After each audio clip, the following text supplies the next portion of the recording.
Selama lebih kurang 1 jam ke depan kita akan memasuki materi tentang budaya positif secara bertahap. Ya Bapak Ibu, yang pertama, Ibu dan Pak Guru, mari sejenak kita tenangkan hati. Maksudnya kita tenangkan hati kita lepaskan segala beban yang ada di pundak kita hadirkan diri kita di sini, kita fokus belajar sehingga apa yang kita inginkan, apa yang kita pelajari pada hari ini benar-benar dapat kita terima manfaatnya. Ya, dalam rangka kegiatan ini kita hadirkan rasa ingin tahu kita pada diri kita. Pada hari ini Bapak Ibu siap berkolaborasi dan berbagi ilmu dan pengalaman. Ya, bekerja sama kita, apa yang saya dapat dari kegiatan pelatihan guru penggerak akan sama-sama kita bagikan. Apa yang menjadi kritikan dan masukan sama-sama kita hadirkan di sini sehingga kami bisa memperbaiki diri untuk kedepannya jauh lebih baik.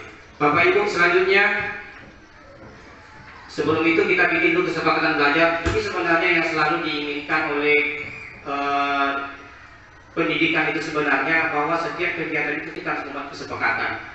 Ya, kegiatan seperti ini nanti kita juga terapkan ke kelas. Ya, kita bikin kesepakatan yang harus kita sepakati bersama antara guru dengan siswa, antara penyaji dengan audiensnya. Yang pertama, kita bikin kesepakatan pertama mengikuti kegiatan dengan santai namun serius, jadi tidak perlu terlalu kaku.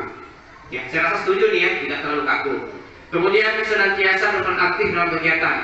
Kalau ada tanya jawab nanti sesinya, silakan bertanya jawab. Kita saling berkolaborasi, saling berbagi. Yang ketiga, memiliki kesempatan yang sama untuk berpendapat. Jadi tidak ada diskriminasi. Siapa saja yang ingin berpendapat, silakan ajukan tangan, silakan menggunakan pendapat. Kalau pendapatnya bisa kita terima bersama, kita laksanakan bersama dengan bertanggung jawab. Selanjutnya, menghargai pendapat peserta lainnya. Sama-sama kita menghargai. Yang terakhir, berpendapat serta beri kesempatan. Ya, ini yang harus kita budayakan.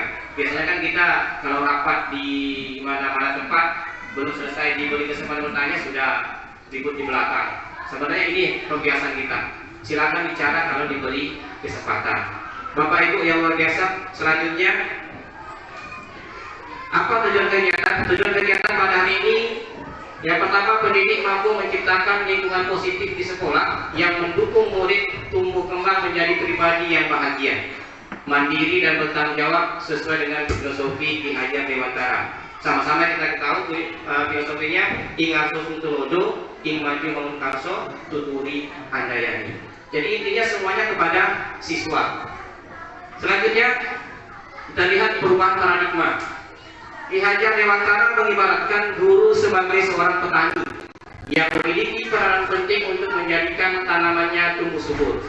Seorang petani akan memastikan bahwa tanah tempat tumbuhnya tanaman adalah tanah yang cocok untuk ditanami. Ia akan memelihara tanamannya, memberi pupuk dan air, membasmi ulat-ulat atau jamur-jamur yang mengganggu hidup tanamannya. Jadi kita ini guru diibaratkan sebagai petani, dan siswa itu adalah tanaman kita. Kalau kita ingin tanaman kita hasilnya baik, tentu kita harus pupuk, kita berikan nutrisi, kita lihat, kita perhatikan tanah dan sebagainya sehingga tanaman kita bisa tumbuh dengan subur. Tidak mungkin kalau kita tanam jagung akan tumbuh ketela pohon, tidak mungkin. Apa yang kita tanam maka itulah yang akan tumbuh. Jadi kita mengibaratkan kita sebagai petani. Agar siswa kita ini bisa tumbuh berkembang dengan baik sesuai dengan potensinya, maka perlu kita pupuk. Bagaimana pupuk kita? Tentu kita berikan motivasi. Kemudian tempatnya bagaimana, sekolahnya bagaimana. Tidak mungkin tanaman akan tumbuh subur kalau tempatnya tak bagus, tanahnya banyak hama. Sama di sekolah kita, tidak mungkin anak bisa berkembang dengan baik kemampuannya, kepribadiannya apabila suasana di sekolah tidak nyaman. Ya, maka perlu kita ciptakan lingkungan yang nyaman bagi anak di sekolah sehingga mereka merasa bahagia di sekolah. Jadi ke sekolah bukan karena sebuah kewajiban, tapi ke sekolah karena kebutuhan. Bapak Ibu, selanjutnya, sekolah diibaratkan sebagai tanah tempat menanam tumbuhan, sehingga harus mengusahakan sekolah menjadi lingkungan yang menyenangkan, menjaga dan melindungi murid dari hal-hal yang tidak baik. Dengan demikian, karakter murid tumbuh dengan baik. Murid akan mampu menerima dan menyerap suatu pembelajaran bila lingkungan di sekelilingnya terasa aman dan nyaman, seperti saya sampaikan tadi. Nah, lingkungan yang aman dan nyaman inilah yang kita sebut dengan lingkungan positif. Namun, jika murid merasakan tekanan-tekanan dari lingkungannya atau lingkungan negatif, maka proses belajar akan sulit terjadi. Bagaimana siswa mau belajar, bisa meningkatkan kemampuannya, kepribadiannya, sedangkan dia datang ke sekolah menengok kita ini sudah takut, malas ya, ibu ini lagi, bapak ini lagi, tak enak belajar yang itu sih, marah terus tiap hari. Ya, tidak mungkin ada lingkungan positif. Kenapa? Anak hafiz dalam kelas mereka sudah tertekan. Maka kita sering mendengar di sautan dari orang tua, Pak, penting anak kami katanya mengapa tak ke sekolah? Mama gurunya marah-marah terus, memamai terus. Ya, ada orang yang bilang memamai terus. Ya, kenapa? Karena kebiasaan kita yang buruk itu yang selalu kita tonjolkan ke sekolah. Harusnya mulai sekarang kita ubah, kita ciptakan lingkungan positif sehingga anak mereka itu menanti hadirnya hari itu menanti. Ya, mereka menanti setiap saat kapan nih sekolah dimulai. Begitu mereka masuk ke kelas, mereka tuh dari tadi menunggu kapan nih gurunya masuk. Kita tuh dinanti oleh siswa. Jangan terbalik. Begitu kita datang sekolah, siswa yang awalnya ceria malah menjadi murah. Bapak ibu ini lagi, bapak ini lagi. Kenapa? Karena kita telah menciptakan lingkungan yang negatif, sehingga anak tidak bisa berkembang dengan baik. Untuk itu lingkungan positiflah yang harus kita ciptakan. Nah, di sini ada bagan atau skema atau peta konsep. Guru itu menciptakan lingkungan belajar. Lingkungan belajar yang bagaimana? Yang aman dan nyaman. Ya. Kalau sudah aman dan nyaman, maka untuk menciptakan itu harus ada kerjasama dari semua guru, kerjasama dari sekolah, terutama kerjasama dari kepala sekolah. Tentunya kepala sekolah selalu mendukung. Kemudian ada saling bekerjasama dan saling belajar. Jangan berhenti belajar. Guru itu tidak pernah menjadi guru selamanya, tapi guru itu tetap menjadi siswa selamanya. Walaupun guru tetap belajar, kita adalah siswa sebenarnya. Ketika kita memposisikan kita sebagai guru dan tidak mau belajar, maka saat itulah kita sudah berhenti menjadi seorang guru. Kenapa? Ilmu terus berkembang, ya, pengetahuan terus berkembang. Kita tidak bisa fokus dengan cara konvensional. Aku telah menciptakan banyak pejabat, banyak sarjana dengan metode seperti ini zaman dulu. Maka tetap dengan posisi itu, tidak bisa dengan posisi sekarang. Perubahan zaman, perubahan teknologi membuat kita guru harus berkolaborasi dan termotivasi untuk menciptakan inovasi-inovasi pendidikan yang terbaru. Kebiasaan yang baik maka akan menciptakan karakter yang baik. Besar kemungkinan kepala pecah kamu tidak akan selamat. Jadi inilah contoh-contoh nilai kebajikan, kesehatan, kebersihan, ketertiban, keselamatan, masih banyak lagi yang lain, termasuk cinta dengan lingkungan. Menanam pohon, menghiasi bunga, banyak nilai kebajikan itu. Yang pertama apa kira-kira Bapak Ibu? Ketika kita menanam pohon di lingkungan kita menjadi lingkungan yang rindang, nilai kebajikan apa yang kita tanamkan? Pertama bisa masuk kesabaran. Kalau tidak sabar, tak tumbuh pohon itu. Yang kedua apa? Pengorbanan. Kalau tidak bisa kita mengorbankan waktu kita, daya pikir kita, maka pohon itu tidak akan berkembang dengan baik. Kenapa? Tak mau berkorban beli pupuk dan seterusnya. Jadi sebenarnya yang kita ajarkan itu adalah nilai-nilai kebajikan yang utama, bukan hanya sebatas masalah nilai pengetahuan. Sebagai pendidik, tujuan kita adalah membentuk anak-anak berperilaku dengan mengacu pada nilai-nilai kebajikan, seperti saya sampaikan tadi. Nilai-nilai kebajikan ini diyakini mampu memotivasi seorang secara intrinsik, secara dari dalam dirinya sendiri, untuk mengontrol diri mencapai tujuan mulia yang diinginkannya. Nah, ada di sini perubahan paradigma. Paradigma itu contohnya, maksudnya adalah cara pandang kita. Stimulus respon dan teori kontrol. Yang kita harapkan itu adalah di teori kontrol. Kalau stimulus respon, kita mencoba mengubah agar orang berpandangan sama dengan kita. Kita katakan, ini tidak seperti ini loh, nanti maksudnya gitu. Kita mengajak itu supaya sama dengan pemikiran kita. Padahal semua orang punya pemikiran berbeda. Di teori kontrol, kita berusaha memahami pandangan orang lain tentang dunia. Menurut saya itu bola itu bulat. Kok anak ini katanya bola itu tidak selalu bulat? Coba kita pahami dari sudut mana mereka memandang. Jangan kita paksakan bahwa bola itu ada, bumi itu bulat misalnya. Jangan kita paksakan. Yang kedua, perilaku buruk dilihat sebagai suatu kesalahan. Ada anak perilakunya buruk, berarti kesalahan. Oh, belum tentu sebenarnya. Kenapa? Hanya Anda yang bisa semua perilaku memiliki tujuan. Contoh kita bilang, ada maling ayam. Perilaku buruk tidak? Buruk kita bilang kan? Maksud kita, oh buruk ini, maling ayam. Padahal coba kita tengok, dia pasti punya tujuan. Barangkali kalau dia tidak maling ayam pada hari ini, anaknya meninggal, mati kelaparan di rumah. Oh, ada ternyata motivasinya. Sama anak tidak hadir tepat waktu, langsung kita marah, jemur segala macam. Kenapa? Kamu salah, kamu yang terlambat. Padahal dia punya motivasi, punya alasan. Barangkali ngantar mamanya ke rumah sakit, atau barangkali di jalan dia menolong orang sedang menyeberang jalan. Banyak sekali alasan-alasannya. Nah, kita tuh harusnya ada di sini, jadi kontrol. Yang ketiga, orang lain bisa mengontrol saya. Kita selalu bikin, wah semua orang bisa mengontrol saya. Padahal sebenarnya kitalah yang bisa mengontrol diri kita sendiri, bukan orang lain. Bagaimanapun orang bikin aturan, pakai helm, jangan sebelah kiri, tapi kalau kita tidak mau ikut, tetap tidak terjadi. Kenapa? Kitalah yang mengatur diri kita sendiri. Tentunya kita mengarahkan diri kita itu kepada nilai kebajikan. Berikutnya, kita langsung saja. Model berpikir menang kalah. Yang hebat menang, yang tidak hebat kalah. Sebenarnya yang benar itu adalah berpikir semuanya menang. Main bola, yang kalah itu kita bilang kalah, yang skornya tinggi kita menang. Harusnya kita rubah, semuanya pemenang. Barangkali dari segi angka mereka tidak sama, tapi dalam sportivitas mereka punya nilai yang sama. Berarti sama-sama menang. Menang dari apa? Dalam menciptakan sportivitas dalam kegiatan olahraga. Begitu juga di dalam kelas. Ada yang juara satu, ada yang ranking paling terakhir. Kita bilang yang terakhir kali dengan kata tanda kutip bodoh. Oh belum tentu. Sebenarnya mereka semua pintar. Ya, buktinya apa? Setiap punya anak punya punya karakter sendiri. Mereka pintar di bidang masing-masing. Saya banyak sudah pengalaman kalau di siswa ketika tidak ranking kelas. Sekarang ini ada satu orang bapak ibu, dia paling lemah di kelas. Ya, soal kognitif. Tapi kalau soal menggambar, kasihlah dia.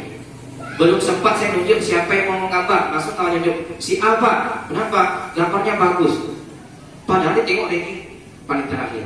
Saya periksa gambarnya memang bagus. Jadi sebenarnya itu semua anak, semua orang itu pintar di bidang masing-masing. Dan tugas kita sebagai guru, bagaimana kemampuan anak itu bisa berkembang, bukan mematikan kemampuan anak. Diana Gosset dalam bukunya Restructuring School Discipline menyatakan ada 3 motivasi perilaku manusia. Jadi setiap ada sesuatu perbuatan pasti ada motivasinya. Yang pertama, untuk menghindari ketidaknyamanan atau hukuman. Anak-anak atau kita, kenapa datang terlambat? Saya tidak mau dihukum. Saya karena tidak mau nanti kalau ditegur saya merasa tidak nyaman. Akhirnya datang lebih awal. Bisa seperti itu motivasi kita. Yang kedua, untuk mendapatkan imbalan atau penghargaan dari orang lain. Nah, pada tahun terlambat misalnya kalau kita guru, ya, nanti kepala sekolah nengok kita rajin misalnya, pimpinan nengok kita mantap, ada penghargaan. Bisa saja motivasi. Ada juga motivasi lain. Wah, saya merasa tanggung jawab saya memang jam sekian. Saya wajibnya jam 7.30 sampai jam sekian. Mau ada kepala sekolah dan kepala sekolah, saya tetap datang. Nah, itu namanya motivasi intrinsik. Itu motivasi semua. Yang ketiga, kenapa orang berperilaku untuk menjadi orang yang mereka inginkan dan menghargai diri sendiri dengan nilai yang mereka percaya. Ini saya bilangnya. Saya percaya kalau saya datang terlambat, tidak perlu mendapat penghargaan, tapi Tuhan menengok saya bahwa apa yang saya lakukan ini adalah baik. Ini mohon maaf Bapak Ibu, kawan-kawan kita yang non PNS, ya non PNS sering mengucapkan kata-kata saya tidak katakan di sekolah kita. Mungkin kita pernah dengar kawan-kawan di luar sana. Kita sibuk bikin perangkat pelajaran. Kita kan bukan pegawai juga, itu kan pekerjaan pegawai. Begitu juga di kantor-kantor, kapan juga saya masuk awal, yang pegawai itu kan ada kan cuma honor. Kalau seperti itu pola pikir kita, maka Tuhan pun bilang belum jadi apa-apa saja kamu sudah begitu. Bagaimana kalau kamu diangkat derajatnya? Pasti lebih parah. Jadi mindset itu yang kita ubah. Kalau selama ini kita merasa, oh saya yang gitu tuh, ubah sekarang. Berubah. Siapa yang bisa merubah kita? Ya tentu kita sendiri. Dengan cara apa? Dengan cara belajar. Saya lanjutkan saja. Ini ada cerita Bapak Ibu. Cerita. IPA kurang menguasai pelajaran matematika, sehingga pada saat pelajaran tersebut berlangsung, dia lebih banyak berdiam diri atau menggambar buku pelajarannya. Sering kan ketemukan begitu? Saya sering sekali itu. Pada saat guru matematikanya bertanya, IPA menjadi gugup dan tak sengaja menjatuhkan tasnya dari kursi serta tiba-tiba menjadi gagap pada saat menjawab. Sering kita ketemu seperti itu. Seluruh kelas pun tertawa melihat perilaku IPA. Pak guru pada saat itu membiarkan teman-teman IPA menertawakannya. Kita pun malah ikut-ikutan ketawa. Selanjutnya, malahan minta IPA untuk maju ke depan dan berdiri di depan kelas. Kita tegakkan pula dengan itu di depan kelas. Menunjuk pula ilmunya, ilmunya. Karena tidak bisa menjawab pertanyaan guru, kelas makin gaduh dan anak-anak pun tertawa melihat IPA di depan kelas memegang ujung hidungnya. Tentu sudah kita bayangkan, oh ini peristiwa. Nah sekarang pertanyaannya, apakah ibu dan bapak setuju dengan tindakan guru matematika terhadap IPA? Why? Mengapa? Silakan berpendapat Bapak Ibu. Kenapa kira-kira setuju? Tentu kita punya alasan. Pertama kita bilang, oh bisa-bisa nanti anak down, kasihan. Nah, bisa menjatuhkan mental siswa. Tentu kita punya alasan. Menurut Bapak Ibu, tindakan guru tersebut termasuk hukuman atau konsekuensi? Hukuman. Padahal kejelasan saya bahwa hukuman belum tentu membuat anak disiplin. Ya, kenapa? Ya karena anak tidak semua orang itu suka dengan hukuman. Bahkan kita pun tidak suka dengan hukuman. Mungkin apa teguran Pak, sebenarnya sama aja teguran. Ada teguran secara hukuman secara lisan teguran. Hukuman secara fisik yaitu hukuman. Ya, padahal hukuman itu sebenarnya tidak akan merubah banyak daripada disiplin seseorang. Hukuman, konsekuensi dan restitusi ini hampir sama Bapak Ibu, cuma beda pelaksanaannya. Di mana yang kita diterapkan nanti, diminta kita pada posisi mana nanti kita belajar. Yang pertama, dalam menjalankan peraturan ataupun kegiatan kelas atau sekolah, bila mana ada suatu pelanggaran, tentunya sesuatu harus terjadi. Untuk itu kita pada murid, oke, anak silakan literasi baca buku ya, anak belajar sendiri. Kerjakan tugasnya, anak mengerjakan sendiri. Betul, itu berpusat kepada murid. Tapi apakah berpihak kepada murid? Nah, ini jadi masalah. Berpihak kepada murid artinya kita bisa membuat kegiatan belajar bagaimana yang diinginkan oleh siswa, bagaimana yang diharapkan oleh siswa, sehingga karakternya, sehingga bakatnya itu bisa tumbuh. Bapak Ibu, kita semua tahu bahwa setiap anak punya kemampuan dan bakat yang berbeda. Nah, untuk menciptakan itulah maka kita sebut dengan kegiatan diferensiasi. Apa itu kegiatan diferensiasi? Kegiatan belajar yang sesuai dengan karakter anak masing-masing. Tidak bisa kita model satu misalnya, tak bisa. Kita punya model belajar yang banyak variasi. Kenapa? Sesuai dengan karakter masing-masing. Bagaimanapun kita berusaha mengajarkan anak, tapi kalau tidak sesuai dengan keinginannya, karakternya, maka besar kemungkinan kegiatan belajar kita akan gagal. Selanjutnya, kita harus menghilangkan rasa takut dalam diri murid sehingga mereka merasa aman dan nyaman berada di sekolah. Ini yang perlu kita ciptakan. Dan bahwa membuat kesalahan adalah suatu proses belajar. Jadi ketika anak melakukan kesalahan, itu sebenarnya proses belajar. Nah, kita sebagai guru lah yang mengarahkan dan memberitahu bahwa apa yang kamu lakukan itu adalah salah. Nah, jadi ketika mereka sudah paham bahwa salah, oh yang saya kerjakan ini salah, mereka itu sedang belajar. Ya, belajar tidak hanya di dalam kelas. Terus hanya dengan demikian semua murid dapat belajar dengan rasa tenang, tanpa tekanan dan merasa nyaman. Kira-kira Bapak Ibu bisa tidak kita ciptakan suasana seperti ini di sekolah? Tentu kalau secara spontan tidak bisa, tapi secara bertahap kita coba ubah mindset kita ubah pola pikir kita bagaimana menciptakan suasana sekolah yang aman dan menyenangkan. Bapak Ibu, apa yang ada di benak Bapak Ibu ketika mendengar kata disiplin? Ayo, Bapak Ibu, silakan berpendapat. Disiplin itu apa? Ada yang bilang datang tepat waktu, mengumpulkan tugas tepat waktu, mengerjakan tugas perangkat pembelajaran tepat waktu. Apakah disiplin hanya sebatas itu? Kita lihat. Apakah Ibu dan Bapak setuju dengan pernyataan berikut ini? Hukuman dapat mendisiplinkan anak. Anak misalnya berbuat pelanggaran, kita hukum. Kira-kira bisa tidak mendisiplinkan anak itu? Belum tentu. Nanti kita bahas. Ada yang bilang bisa. Kenapa? Dia akan takut akan ulang lagi. Nanti kita lihat. Yang kedua, pemberian hukuman dengan hal positif seperti membaca atau membersihkan halaman sekolah dapat meningkatkan disiplin anak. Anak tak mengerjakan tugas, anak terlambat, kita suruh sapu lapangan, baca buku. Dapatkah hal itu meningkatkan disiplin anak? Kira-kira anak nyaman enggak? Bapak misalnya terlambat ke sekolah, bapak itu terlambat ke sekolah, ya. Begitu terlambat sekolah, masa-masa dulu, langsung kamu terlambat, sekarang sapu lapangan. Kira-kira besok ada tak lagi? Oh iya, tak apa-apa, saya senang karena disuruh nyapu lapangan. Berarti besok saya tidak akan mengulang lagi. Saya rasa ada timbul dendam malah kita. Bapak ini kalau salah saya yang selalu disuruh begini. Nah, kalau orang lain tidak, pasti ketimbul.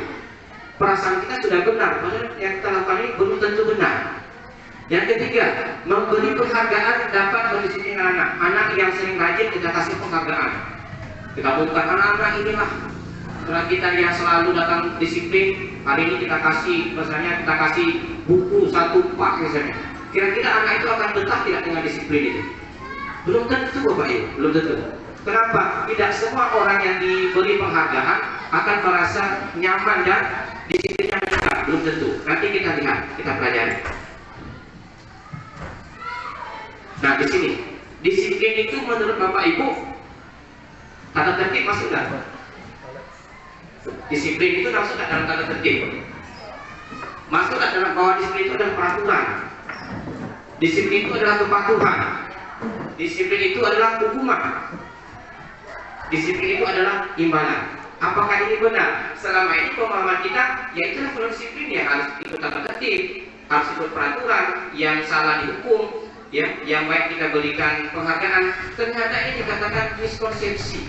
Apa itu miskonsepsi? Salah paham kita. Disiplin itu sebenarnya tidak itu. Apa sebenarnya disiplin? Nah, kita lihat. Sekarang mari kita membahas tentang konsep disiplin yang merupakan unsur utama dalam terwujudnya nilai positif yang kita cita-citakan di sekolah. Ki Hajar Dewantara mengartikan disiplin sebagai bentuk kontrol diri, yaitu belajar untuk mengontrol diri agar dapat mencapai suatu tujuan mulia. Tujuan mulia di sini mengacu pada nilai-nilai kebajikan. Ya, jadi bukan itu sebenarnya disiplin. Disiplin itu adalah bagaimana kita mengontrol diri sehingga kita bisa memunculkan nilai-nilai kebajikan dalam kehidupan kita.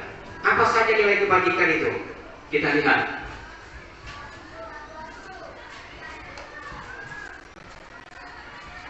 Disiplin juga mempelajari bagaimana cara kita menguasai diri untuk memilih tindakan yang mengacu pada nilai-nilai yang kita hargai. Dengan kata lain, seseorang yang memiliki disiplin diri berarti mereka bisa bertanggung jawab terhadap apa yang dilakukannya karena mereka mendasarkan tindakan mereka pada nilai-nilai kebajikan. Kita contoh yang seperti kita laksanakan. Ada anak yang terlambat, ya, terlambat. Kita tidak hukum, justru kita panggil kenapa terlambat. Mungkin alasannya berbagai macam, ada yang terlambat bangun. Nah, tidak kita hukum, tapi kita tanya, oke, hari ini kamu terlambat datang, kira-kira besok masih terlambat tidak? Kami sudah tidak Pak, bagaimana cara kamu agar kamu tidak terlambat lagi? Dia akan menjawab, saya akan bangun pagi Pak, saya akan lebih cepat datang Pak. Kira-kira Bapak Ibu, itu nilai kebajikan apa yang muncul? Bisa saja salah satunya nilai kasih sayang. Nilai kebajikan kasih sayang bagaimana kita menyayangi anak itu. Ya, bayangkan coba posisikan bahwa itu anak kita. Ya, diperlakukan kasar, diperlakukan tidak pantas ketika melakukan pelanggaran. Padahal pelanggaran itu terjadi bukan karena sengaja. Pasti ada motivasi tertentu, ada dorongan tertentu. Ya, jadi kita hadirkan lingkungan positif, budaya-budaya positif. Selanjutnya, contoh kebajikan, mencuci tangan sebelum makan. Jadi kita ajarkan, itu nilai kebajikan apa Bapak Ibu? Kesehatan. Kita menyuruh anak cuci tangan itu bukan hanya sekedar bersih tangannya, tidak, tapi kita pengen anak itu sehat. Nah, itu artinya membuang sampah pada tempatnya. Nilai apa? Kita lihat nilai Kebersihan, kita mengajarkan anak bagaimana hidup bersih. Bukan soal dia disiplin sampah buang tempatnya, tidak juga sebenarnya. Tapi nilai kebajikan yang kita ajarkan, bahwa kalau kita membuang sampah pada tempatnya, otomatis lingkungan bersih, berarti kita termasuk anak yang bisa menjaga kebersihan. Mengantri saat memasuki ruang kelas, kita ajarkan ketertiban. Jadi anak tertib. Tentu harapan kita tertib anak itu bukan di sekolah, tapi berhasil tidaknya kita nanti setelah dia keluar dari sekolah, output kita. Kalau dia bisa ngantri di ATM, dia tidak buru-buru menerobos orang yang ngantri duluan, berhasil nanti kita mengajar itu. Kenapa? Kita telah berhasil mengajar nilai kebajikan tertib di ATM. Ya, tapi kalau kita sudah ngantri, meninjau ulang tindakan peraturan atau kegiatan kelas setelah kita selama ini. Tindakan pelanggaran pada umumnya berbentuk hukuman atau konsekuensi. Kamu datang terlambat, hukuman atau konsekuensinya kamu berkewajiban pungut sampah. Kamu tidak kerjakan PR, hukumannya adalah kamu disinggalkan di kelas, tidak boleh keluar main. Atau bahkan PR-nya ditambah makin banyak. Itu seperti itu. Itu sebenarnya dengan hukuman. Ternyata ada satu program disiplin positif yang dikenal dengan nama restitusi. Ini yang sedang kami pelajari. Apa sebenarnya restitusi? Bapak Ibu, sebelum kita membahas lebih mendalam tentang penerapan restitusi, kita perlu memahami dahulu. Pertama, adakah perbedaan antara hukuman dan konsekuensi? Ada. Berat yang mana hukuman dan konsekuensi? Konsekuensi kayaknya. Mana berat, hukuman atau konsekuensi? Hukuman. Hukuman, ada hukuman. Contoh, anak datang terlambat, kita kasih dia berdiri di depan kelas, tak boleh masuk. Hukuman apa konsekuensi? Hukuman. Baik. Anak tidak masuk, tidak mengerjakan PR, akhirnya PR kita tambahkan. Hukuman apa konsekuensi? Semuanya hukuman sebenarnya. Hukuman. Apa perbedaan hukuman dan konsekuensi? Kalau hukuman sudah ada ketentuannya, sudah ditetapkan, langsung dalam terlambat, langsung mendadak. Jadi disuruh berjemur kah, disuruh lari kah, itu hukuman. Sifatnya mendadak, sesuai dengan orang yang memberikan hukuman. Tapi kalau konsekuensi, ada kesepakatan kita dulu. Sepakat kita dulu bahwa yang datang terlambat itu besok bersihkan WC ya. Ternyata dia datang terlambat besok, langsung kita bilang, ingat ada kesepakatan kita. Oh iya, pasti ikut dia. Nah, itulah bedanya hukuman dengan konsekuensi. Ya. Sekolah yang menerapkan hukuman otomatis tidak akan menimbulkan lingkungan yang positif. Sekolah yang menggunakan konsekuensi, ada kemungkinan terjadi hukuman di dalamnya. Jadi masih belum yang terbaik. Nah, yang terbaik itu apa? Kita lihat. Nah, ini contoh. Yang gagal dan yang sukses. Identitas gagal dan identitas sukses. Hukuman pasti gagal. Sesuatu yang menyakitkan harus terjadi. Sakit hati dia.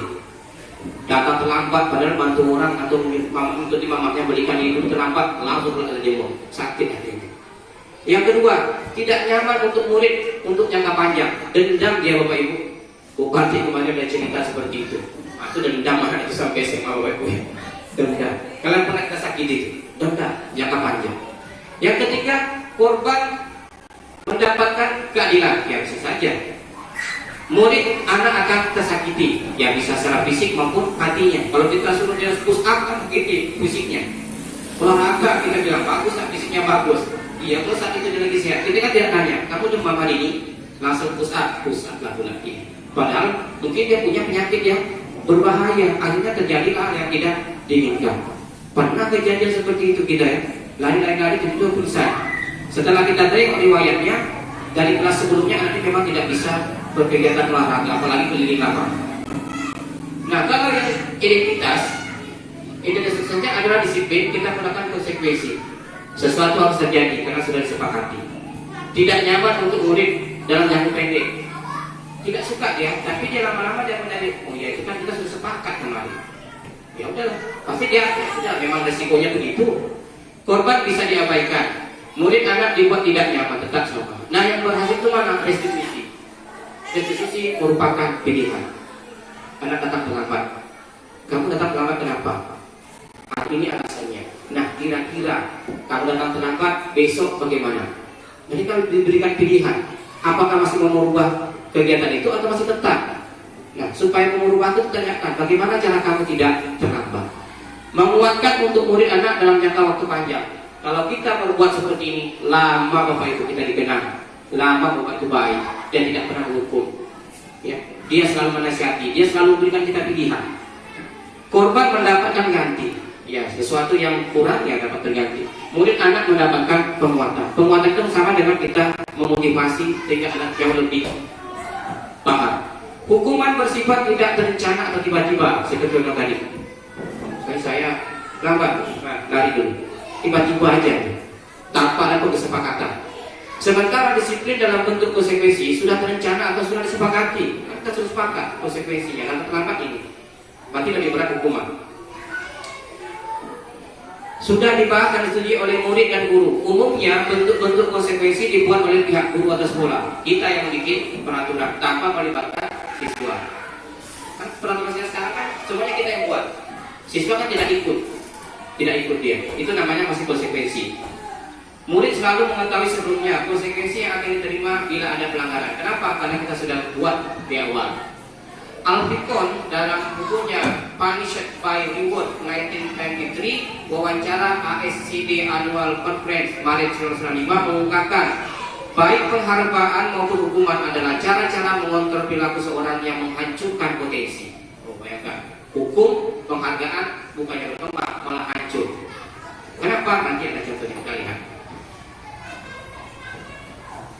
Cara mengatur perilaku seorang yang menghancurkan potensi untuk pembelajaran yang sesungguhnya. Menurut Kohn, secara ideal tindakan belajar itu sendiri adalah penghargaan sesungguhnya. Ketika dia belajar, mampu belajar, itu adalah penghargaan.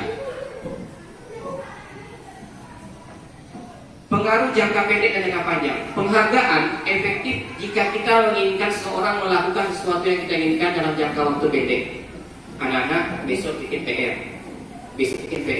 kita kasih bagus, kita kasih penghargaan, misalnya saya kasih coklat dalam jangka pendek.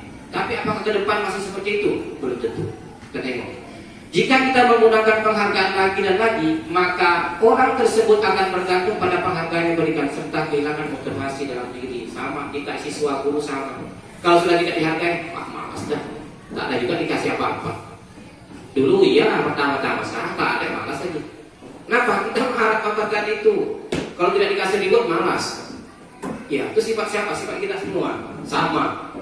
Terus, jika kita mendapatkan penghargaan untuk melakukan sesuatu yang baik, maka selain kita senantiasa berharap mendapatkan penghargaan tersebut, kita pun menjadi tidak menyadari tindakan baik apa sebenarnya kita lakukan. Baik itu tidak lagi. Contoh, saya datang cepat mendapatkan penghargaan. Kita mesti tidak, sebenarnya apa yang saya buat itu bukan baik. Tindakan kita baik, tapi sebenarnya tidak baik. Apa? Karena kita mengharapkan penghargaan. Kalau tak hargai, besok malas. Nah, ternyata penghargaan justru menghancurkan seseorang untuk menjadi lebih baik. Penghargaan itu tidak efektif bila suatu penghargaan adalah suatu benda atau peristiwa yang diinginkan yang dibuat dengan masyarakat. Kamu dapat ini kalau kamu begini. Atau penghargaan tidak akan efektif. Yang kedua, jika saya mengharapkan suatu penghargaan dan tidak mendapatkannya, maka saya akan kecewa dan berkecil hati. Kemungkinan lain kali saya tidak akan berusaha keras sebelumnya. Iyalah, belajar, tak dapat juga. Malas lagi, capek-capek aja. Nah, gitu kan. Jika kita memberikan seseorang suatu penghargaan untuk melakukan sesuatu, maka kita harus terus-menerus memberikan penghargaan itu. Jika kita ingin orang tersebut meneruskan perilakunya, tak akan juga kita. Ya. Ibaratnya dipuji, setiap pujian itu adalah penghargaan. Setiap hari mau dipuji terus, tak ada juga orang begitu tak dipuji dia ada apa ini? Nah, tak mau lagi dia. Begitulah siswa kita. Orang yang berusaha berhenti merokok atau orang yang berusaha diet menguruskan badan, bila diberikan penghargaan hampir pasti tidak berhasil. Yang merokok kalau merokok besok saya kasih 1 gelas kopi. Begitu terus itu. Bapak berhenti kasih kopi, dia merokok balik lagi. Maka tidak akan berhasil dia berhenti merokok. Sama diet itu juga. Ya. Jadi bagaimana agar itu berhasil? Nah, kita lihat Bapak Ibu.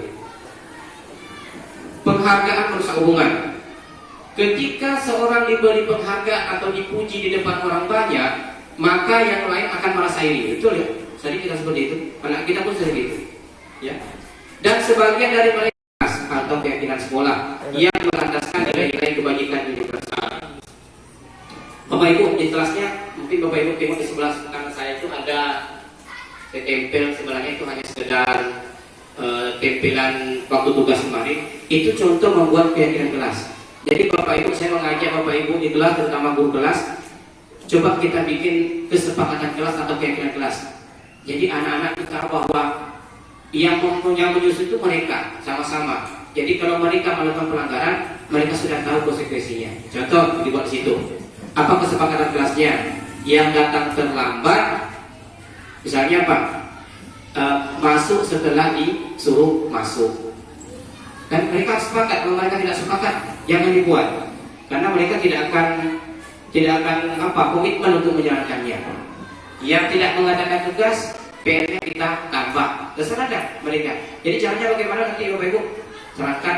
Oke anak-anak, kita mau bikin kesepakatan kelas nih, yang harus kita kesepakati bersama. Semua dijalankan sama-sama. Kira-kira menurut kalian, kalau ada kegiatan seperti ini, apa yang kalian buat supaya tercipta lingkungan positif di kelas? Misalnya mereka bikin tiket membersihkan kelas setiap hari. Kalau oke, sepakat anak-anak, sepakat. Nah, buatlah. Jadi mereka juga akan merasa bertanggung jawab dengan kesepakatan yang telah mereka buat. Keyakinan kelas bersifat lebih abstrak daripada peraturan yang lebih rinci dan konkret. Ya. Kemudian keyakinan kelas berupa pernyataan-pernyataan universal, umum, ya maksudnya. Pernyataan keyakinan kelas senantiasa dibuat dalam bentuk positif. Keyakinan kelas sebenarnya tidak terlalu banyak sehingga mudah diingat dan dipahami oleh semua warga kelas. Tak perlu banyak, 10K. Yang penting semuanya komitmen untuk dijalankan. Keyakinan kelas sebenarnya sesuatu yang dapat diterapkan di lingkungan tersebut. Jangan pula bikin kegiatan. Kita melakukan kegiatan belajar menggunakan IT, Zooming misalnya. Ya kan tidak semua siswa punya kemampuan itu. Ada yang terbatas secara sarana prasarananya. Kecuali COVID kemarin kan memang memaksa kita untuk itu. Semua warga kelas hendaknya ikut berkontribusi dalam pembuat keyakinan. Kelas jawab kegiatan curah pendapat, kasih tugasnya. Bersedia meninjau kembali ke kelas dari waktu ke waktu. Bapak Ibu, kita lanjutkan sedikit lagi. Seluruh tindakan manusia memiliki tujuan tertentu. Semua yang kita lakukan adalah usaha terbaik kita untuk mendapatkan apa yang kita inginkan. Kalau Anda merasa bahwa saya ini usaha saya kurang, sudah maksimal tapi hasilnya kurang. Sebenarnya bukan begitu. Usaha kita masih belum kuat untuk mewujudkan itu. Ketika seorang murid melakukan suatu perbuatan yang bertentangan dengan nilai-nilai kebajikan atau melanggar peraturan, hal itu sebenarnya dikarenakan mereka gagal memenuhi kebutuhan dasar mereka. Bapak Ibu, kita sebenarnya punya beberapa kebutuhan dasar. Ini kebutuhan dasar kita sebagai manusia. Bukan hanya sekedar makan saja, tidak. Apa kebutuhan dasar manusia, baik kita guru maupun siswa? Yang pertama, kesenangan. Pasti kita menginginkan kesenangan. Kita senang gitu. Anak juga begitu, juga mengharapkan kesenangan. Bayangkan Bapak Ibu ketika di kelas kita ciptakan suasana yang mencekam, hilang kesenangan itu. Kita rampas hak dasar mereka sebenarnya. Bagaimana masih berkembang? Sedangkan yang kebutuhan dasarnya pertama kesenangan sudah tidak ada. Ciptakan kesenangan Bapak Ibu. Jangan lagi kayak dulu. Kelas yang bagus itu adalah kelas yang sunyi. Datang sini kelas, oh bagus ini, semuanya masuk, tak ada yang bisik. Oh salah sebenarnya itu. Itu dulu kayak gitu. Sekarang tuh mana yang ribut dalam pengertian belajar, bukan ribut namun tidak.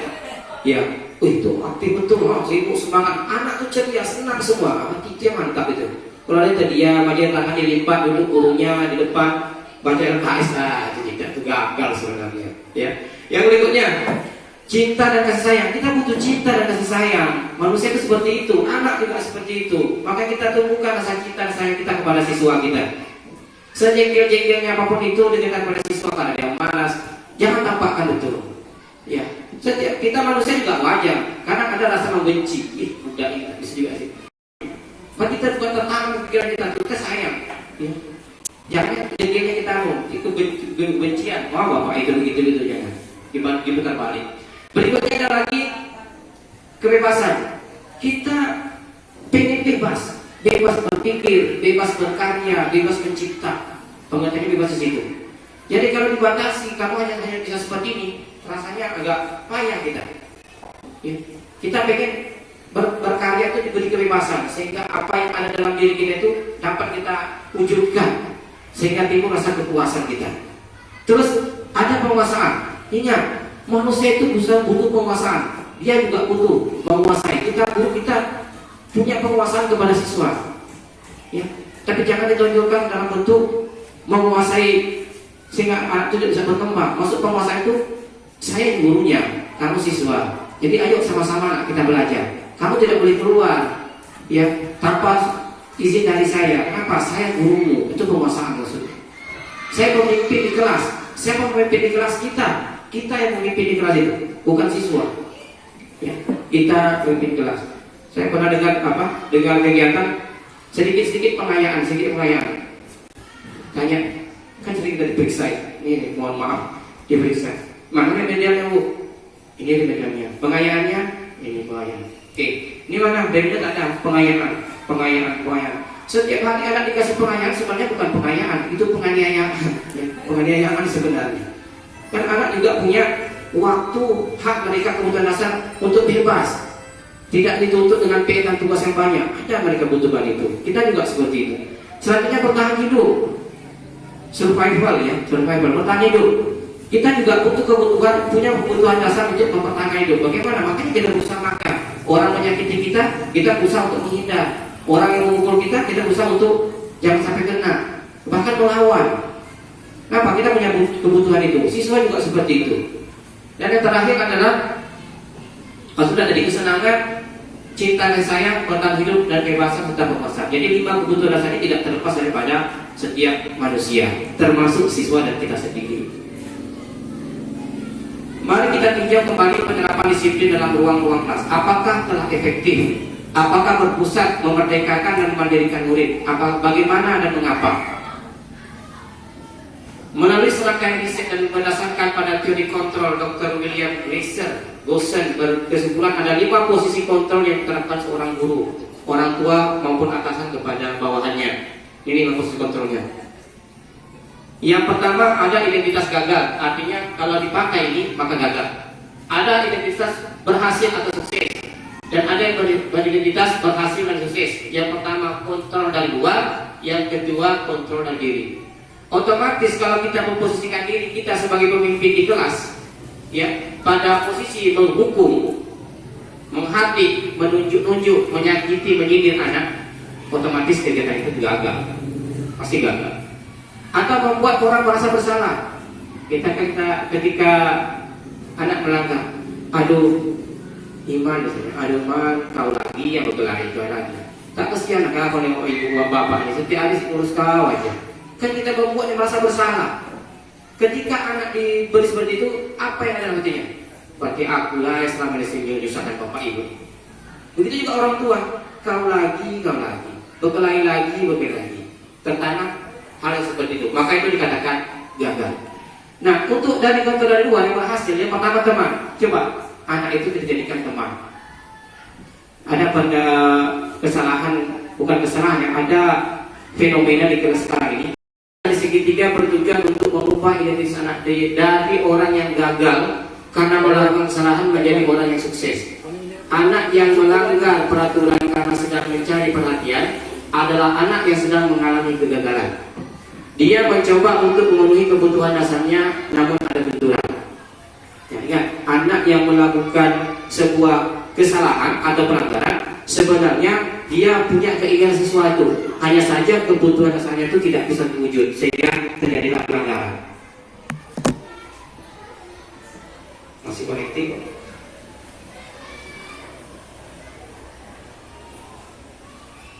Selanjutnya tahap kedua, menstabilkan identitas. Bagian dasar dari segitiga bertujuan untuk mengubah identitas anak dari orang yang gagal karena melakukan kesalahan. Poin tadi ini ya. Nah, bagaimana caranya? Bagaimana caranya agar kita berada pada posisi ini? Ini beberapa kata ketika anak sedang melakukan kesalahan yang kita tanyakan. A, misalnya datang pengabar, kita panggil, kita tanya. Kita beri dia bahwa berbuat salah itu tidak apa-apa. Jangan kita bilang tak boleh ini. Kalau telat bagaimana dan sebagainya. Yang teringat saya itu ketika saya kuliah dulu, ada salah satu dosen saya menerapkan peraturan kelas ataupun kesepakatan pelajar ini. Salah satunya adalah perihal keterlambatan, yaitu dosen itu mengatakan jika saya telat 15 menit dari waktu belajar kita, maka kelas dibubarkan. Nah, tiba-tiba tadi saya berpikir, jika ini ataupun jika ide kita membuat kesepakatan belajar, salah satunya yaitu keterlambatan, ingin kita terapkan di kelas, bagaimana solusi yang bisa kita hadirkan jika ada murid yang bertanya, Pak, bagaimana jika Bapak yang telat? Karena salah satu materi yang disampaikan Pak Didi tadi adalah perubahan paradigma dari stimulus respon menjadi stimulus kontrol. Kalau seandainya selama ini kita selalu menerapkan bahwasanya anak-anak tidak boleh telat, jika telat maka mengerjakan tugas. Itu kan salah satunya adalah contoh dari stimulus respon, di mana kita mengontrol mereka, sedangkan kita kan tidak boleh seperti itu. Kita harus berubah dari stimulus respon menjadi stimulus kontrol. Jadi itu tadi, kira-kira jika ada siswa yang berpikiran kritis mengatakan, Pak, jika Bapak nanti yang telat, apa yang harus dilakukan? Nah, mungkin itu Pak, itu mungkin sedikit gambaran pertanyaan saya lah. Jika nanti kita yang telat sebagai guru nih, apa yang bisa kita hadirkan agar terciptalah salah satu tujuan dari teori kontrol, yaitu menang-menang. Karena dari teori kontrol kan menang-menang, sedangkan kalau teori stimulus respon tadi kan menang kalah. Nah, mungkin itu Pak.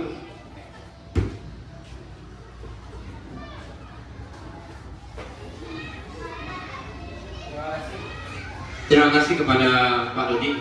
Kan beda tuh pemikirannya kalau orang baru keluar di kampus dengan orang yang sudah lama di bisnis.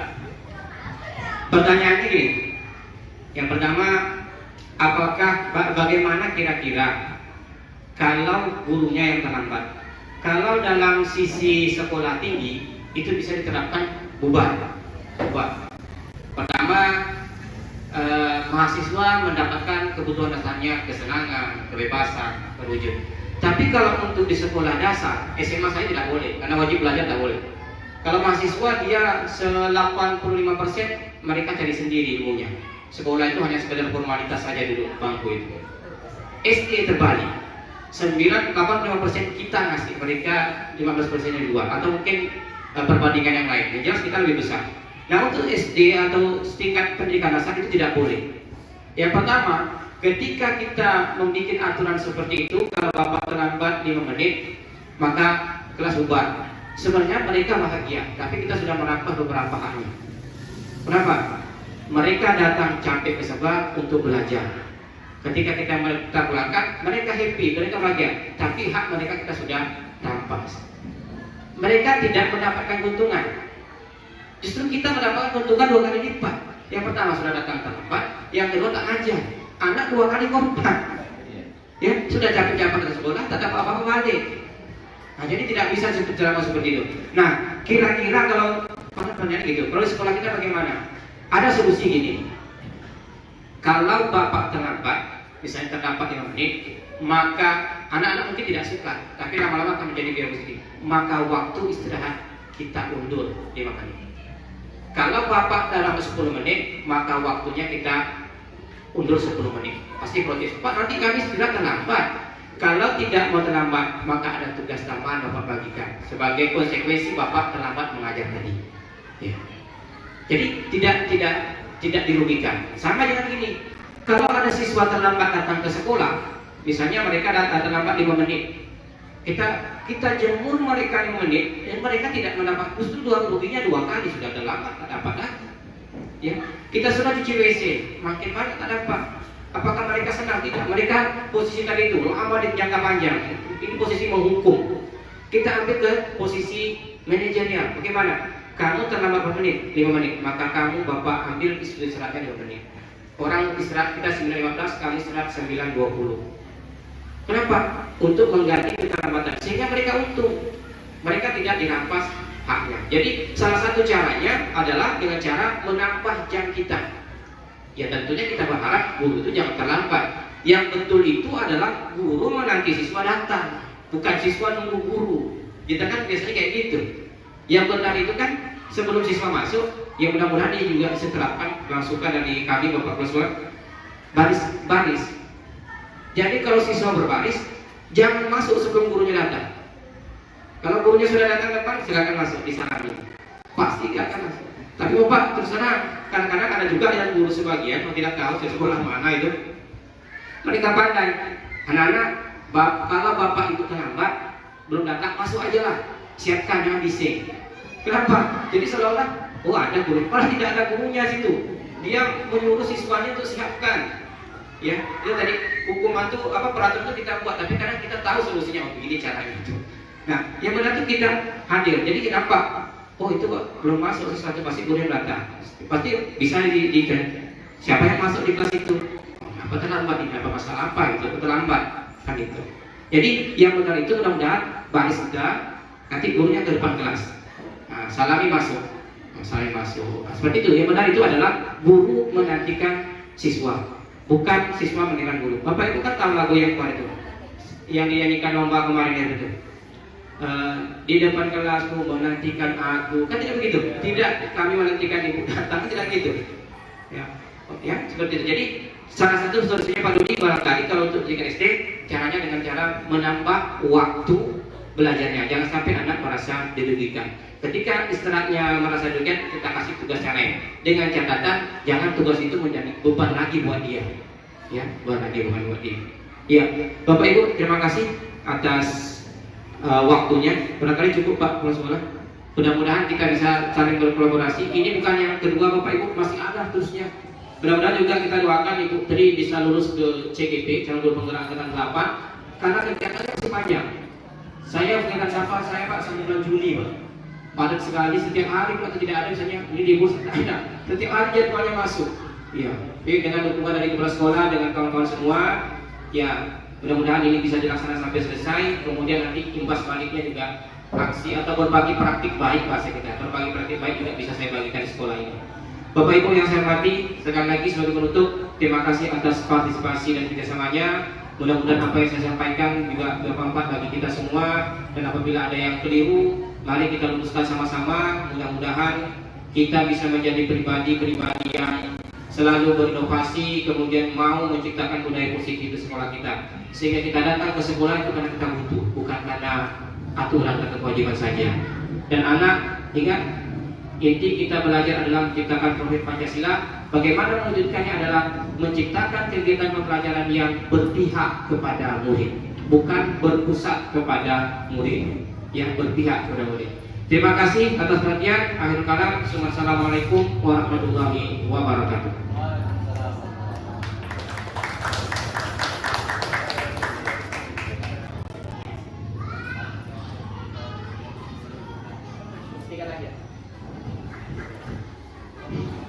Assalamualaikum warahmatullahi wabarakatuh. Waalaikumsalam warahmatullahi wabarakatuh. Apa kabar pada hari ini anak-anak semua? Baik, Pak. Oke, seperti yang kita sepakati bersama semalam, bahwa pada hari ini sebelum kita melaksanakan kegiatan pembelajaran, kita akan melaksanakan atau membuat kesepakatan atau keyakinan kelas. Sudah siap? Bapak akan berikan kertas ini namanya posit. Nanti kalian akan tuliskan di sini tentang nilai-nilai kebajikan atau kesepakatan kelas yang akan kita susun. Nanti Bapak bersama-sama dengan kalian akan menyusun apa-apa saja yang bisa kita jadikan referensi sehingga kalian bisa pilih. Nanti yang kalian pilih akan kita tempelkan di karton di depan. Sudah siap? Bapak presentasikan ya.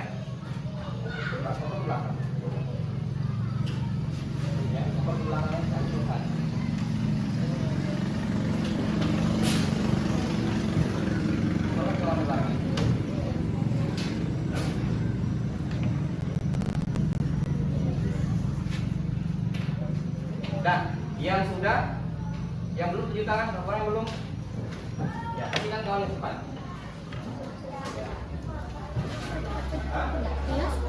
Nanti kita tulis ya, keluarkan tulisnya, alat tulisnya dikeluarkan.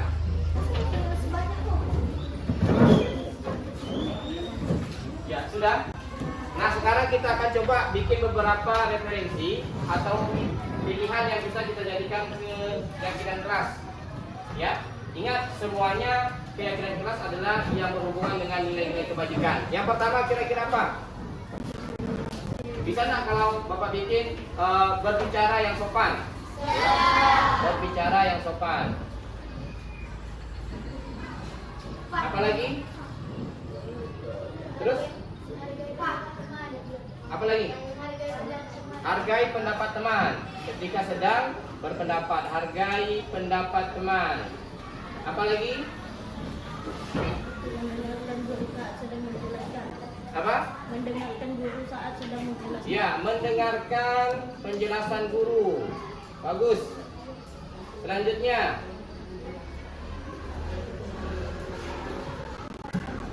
kita ambil sekitar 6. Ada lagi? Ya, membuang sampah pada tempatnya atau menjaga kebersihan. Boleh, menjaga kebersihan. Kebersihan kelas dulu ya, kebersihan kelas. Nomor 5 selanjutnya. Ya, tidak membeda-bedakan kawan, teman. Tidak membeda-bedakan kawan saat bergaul ya. Oke, satu lagi. Ayo. Menghormati ya, menghormati guru. Menghormati guru. Boleh kita tambah satu lagi? Apa kira-kira satu lagi? Ayo. Keras. Yang lain yang lebih spesifik. Ayo, boleh. Menanti prasekolah. Sudah, boleh. Yang lain lagi, coba lagi. Apa? Misalnya kita bikin masuk ke kelas tepat waktu ya. Masuk ke kelas tepat waktu. Tepat waktu. Nah, sekarang anak-anak, di sini sudah ada 7 pilihan yang bisa kalian pilih. Nah, kira-kira yang mana saja yang bisa kita jadikan keyakinan atau kesepakatan kelas untuk kelas 6A. Nah, jadi silakan kalian tulis, terserah kalian mau pilih yang mana. Silakan ditulis. Ditulis. Ya, pilih satu-satu saja, satu-satu saja. Nanti baru kita tempelkan, itulah hasil dan menjadi keyakinan kelas kita masing-masing. Satu aja, Pak. Ya, satu saja, silakan. Yang sudah siap langsung ditempel ke depan, ditempel dengan rapi. Ya, tidak usah, tidak usah. Langsung saja. Ya, agak besar tidak bisa dibaca. Ya, ya sudah boleh, langsung ditempel boleh. Ya, ditempel yang rapi. Oke, berikutnya terima kasih yang sudah menempel. Ayo. Tempel yang rapi. Oke.